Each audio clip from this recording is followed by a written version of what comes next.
Cultural globalization. To me, culture is intrinsically linked to identity, and I have always believed culture to be a set of values, customs, and social behaviours learnt through the significant interactions shared between people. Crane in her 2011 paper expresses that as globalization connotes the increasing interconnectedness and interdependence of phenomena across national boundaries, cultural globalization therefore refers to the cross-border flows of national and transnational cultures, and thus promotes the expansion of networks of relations, knowledge, and goods based on the intermingling of cultures.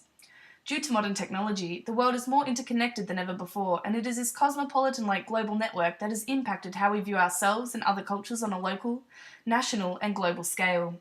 Cultural globalization has a long history and was inevitably created through imperialism, colonialism, trade, human migration, and diaspora, and perpetuated through technology and media. As an active global citizen, I have been shaped by these forces of globalization, but have also contributed to its ongoing presence, thus acting as both a product and an agent of globalization.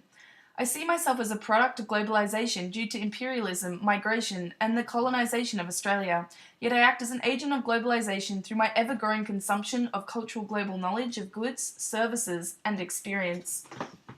In this presentation, I will further examine how I am both a product and an agent of globalization, and I will do so through exploring how travel, food, and consumption have intersected with my cultural life, whilst also drawing upon Orientalism, cultural imperialism, cultural hybridity, and identity issues within my experiences. My name is Yasmin Christensen, and I was born and raised in Australia, just like the many previous generations of my family. I'm a past product of colonialism and imperialism, as my ancestors arrived as convicts alongside the First Fleet.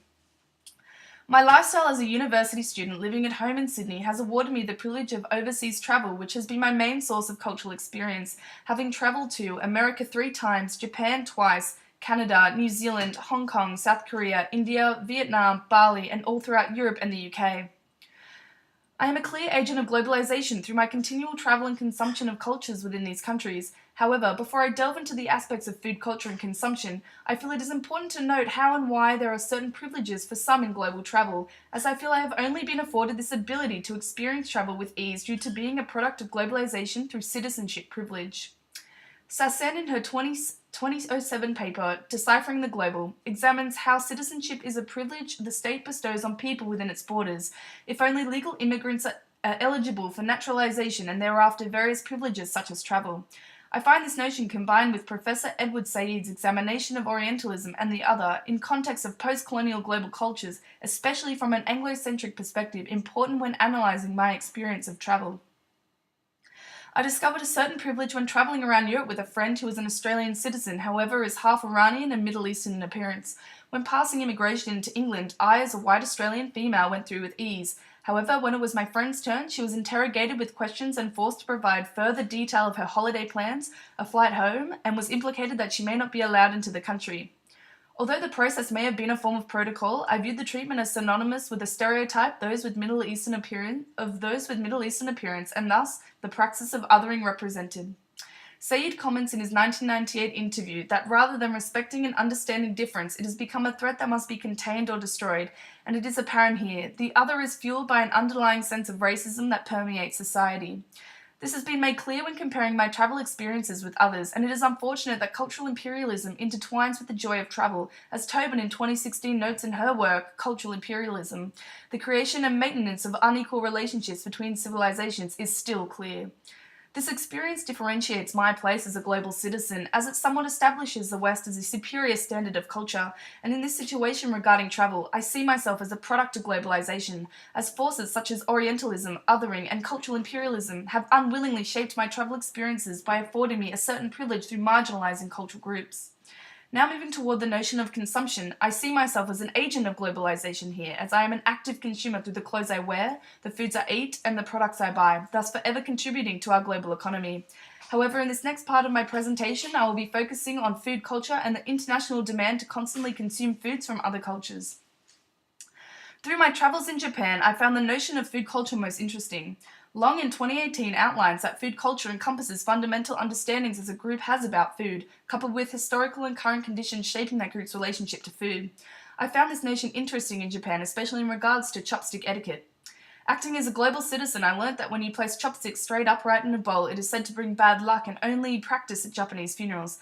Therefore, for the duration of my travels, I made sure to use my chopsticks in a way that was respectful to Japanese cultural practices, and thus participating in a form of cultural heterogeneity and perpetuating my place as an agent of globalization. I believe that this practice coincides with Macy's 2011 theory of place. A global sense of place is developed through the rituals, relationships, and restrictions that are practiced daily that form the global self. And for Japan, it is these articulated moments in networks of social relations that maintain their culture in a westernized world. Maintaining certain cultural practices is essential for Japanese persons, as Delante in 2003 argues that Japanese culture has been highly subversive to Americanization. He explains this outcome on the basis that, in general, Japanese culture and society have tended to adapt to foreign cultures without assimilating to them. I found this concept obvious in my travels within Japan, especially in regards to the popularity of American fast food outlets. Ritzer in 1998 claimed that a new form of business culture known as McDonaldization, based on the mode of operation of the chains of restaurants which has spread worldwide, dominates global culture. This homogeneous global culture was made clear to me through my experience on Christmas Day in Japan. Christmas in Japan is the most obvious example of westernization and in turn hybridization. Firstly, Christmas is a Western holiday, yet is still celebrated here. However, in my travels, I learned that for millions of Japanese, their Christmas tradition of family dinner is to buy the KFC special Christmas dinner. In 1974, KFC took a marketing plan national, calling it Kirasumasu ni wa Kentucky, or Kentucky for Christmas. This continued tradition accounts for about a third of the chain's yearly sales in Japan. This is an interesting comparison to my Christmas spent in Japan, which consisted of me and my extended family eating traditional Japanese food, therefore depicting both ends of cultural homogeny and again perpetuating my place as an agent of globalization through cultural consumption. This example, however, depicts the roles that TNCs play in cultural globalization, and this coincides with Barber's 1995 Nick World thesis, whereby the US has propagated a distinctive style of globalization based on possessive individualism and consumerism. The example of how I spent my Christmas in Japan compared to how Japanese people spent their Christmas in Japan depicts this sense of consumerism that has led to questions of cultural hybridity and identity. Pierre Thies in 2004 defines cultural hybridity as the ways in which forms become separated from existing practices and recombine with new forms and new practices. Japan's KFC Christmas is a clear example and coincides with Said's understanding as he states, all cultures are involved in one another. None is single and pure. All are hybrid, heterogeneous, extraordinarily differentiated, and unmonolithic. I believe it is this hybridization that has been created by consumer demands that will act as an agent leading to a more cosmopolitan globe. Consumerism and identity go hand in hand. Hayden and Eli Ogili, in their 2006 book, Critical Theories of Globalization, examine how identity in contemporary times is increasingly centered around a consuming self. That is, our patterns of consumption are now ostensibly paramount in defining who we are. I find this exceedingly relevant to my cultural global situation as I have formed my identity through the places I have been and the cultures I have experienced or consumed. Being Australian, I align myself with the common ideology of having no culture and therefore struggle with understanding the notion of identity through culture. It is then apparent that I act as an agent of globalization through the constant consumption of other cultures through travel and experience to feed a knowledge of culture that I lack personally. It is ultimately the thirst for knowledge and experience that has perpetuated my place as an agent of globalization. It is apparent that my place as a global citizen encompasses the perception that I am both a product and agent of globalization.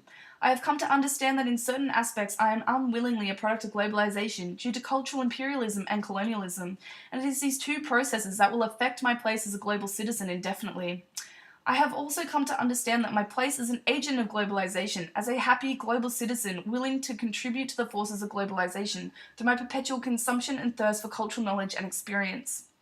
I hope that through being an agent of globalization, but also a product, we can progress into a globe where difference is to be respected and understood without coercion, leading to a more unified and cosmopolitan globe.